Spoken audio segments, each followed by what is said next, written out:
સુરતના પાલ વિસ્તારમાં આવેલા ગ્રીન સિટીના નવરાત્રી ગરબા આયોજનમાં એક મોટો સાંસ્કૃતિક વિવાદ ઊભો થયો છે।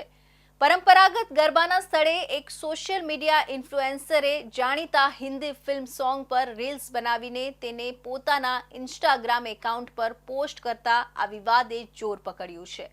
આ વિડીયો વાયરલ થતાં જ બજરંગ દળ સહિત અનેક લોકોએ તેને ધાર્મિક માહોલનું ઉલ્લંઘન ગણાવીને સખ્ત વિરોધ નોંધાવ્યો છે। ગ્રીન સિટીના ગરબા આયોજન દરમિયાન એક મહિલા સોશિયલ મીડિયા ઇન્ફ્લુએન્સર દ્વારા ફિલ્મનું જાણીતું ગીત લૈલા ઓ લૈલા રીલ્સ પર બનાવવામાં આવી હતી। નવરાત્રિના ગરબાના સ્ટેજ કે સ્થળ પર આ મહિલા ડાન્સ કરતી જોવા મળી હતી અને આ વિડીયો તેણે પોતાના પ્લેટફોર્મ પર અપલોડ કર્યો હતો। રીલ્સ બનાવવાનો આ ટ્રેન્ડ તાજેતરમાં યુવાનોમાં ઘણો પ્રચલિત બન્યો છે, પરંતુ જ્યારે આ કૃત્ય ધાર્મિક અને સાંસ્કૃતિક આયોજનમાં ફિલ્મી ગીતો સાથે કરવામાં આવ્યું ત્યારે લોકોએ તેને ગંભીર વાંધાજનક ગણાવ્યું હતું। નવરાત્રિ એ મા શક્તિની આરાધનાનો પાવન પર્વ છે અને તેમાં પરંપરાગત ગરબા તેમજ માતાજીના ગીતો જ વગાડવામાં આવે તેવી માન્યતા છે।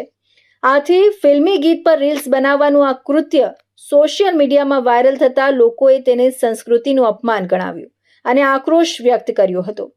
સોશિયલ મીડિયામાં આ વિવાદિત વિડીયોની જાણ બજરંગ દળના કાર્યકરોને થતાં તેઓ તુરંત જ પાલ વિસ્તારની ગ્રીન સિટી સોસાયટી ખાતે પહોંચ્યા હતા। કાર્યકરોએ તાત્કાલિક સોસાયટીના ગરબા આયોજકો સાથે મુલાકાત કરી હતી અને આ મહિલા ઇન્ફ્લુએન્સર દ્વારા કરવામાં આવેલા કૃત્ય સામે પોતાનો સખ્ત વાંધો અને વિરોધ નોંધાવ્યો હતો। બજરંગ દળના કાર્યકરોએ આયોજકોને સ્પષ્ટ સૂચના આપી હતી કે નવરાત્રિના પવિત્ર તહેવાર દરમિયાન ગરબાના આયોજનમાં ધાર્મિક પરંપરાઓનું સન્માન જાળવવું જોઈએ। તેમણે આ આયોજકોને ભવિષ્યમાં આયોજન દરમિયાન હિન્દી ફિલ્મી ગીતો ન વગાડવા માટે અને લોકોની ધાર્મિક લાગણીઓ ન દુભાય તેની ખાસ કાળજી લેવા માટે તાકીદ કરી હતી। બજરંગ દળના આ પગલાંને કારણે આયોજકોએ ભવિષ્યમાં આવી ભૂલો ન થાય તેની ખાતરી આપી હતી। સાંસ્કૃતિક મર્યાદા જાળવવી અનિવાર્ય। સુરત શહેરમાં નવરાત્રિના ગરબાનું આયોજન ખૂબ જ મોટા પાયે થાય છે અને લોકો તેમાં મોટી સંખ્યામાં ઉમટી પડે છે। જો કે આધુનિક ટ્રેન્ડના નામે થતા આ પ્રકારના કૃત્યો અવારનવાર વિવાદનું કેન્દ્ર બનતા હોય છે।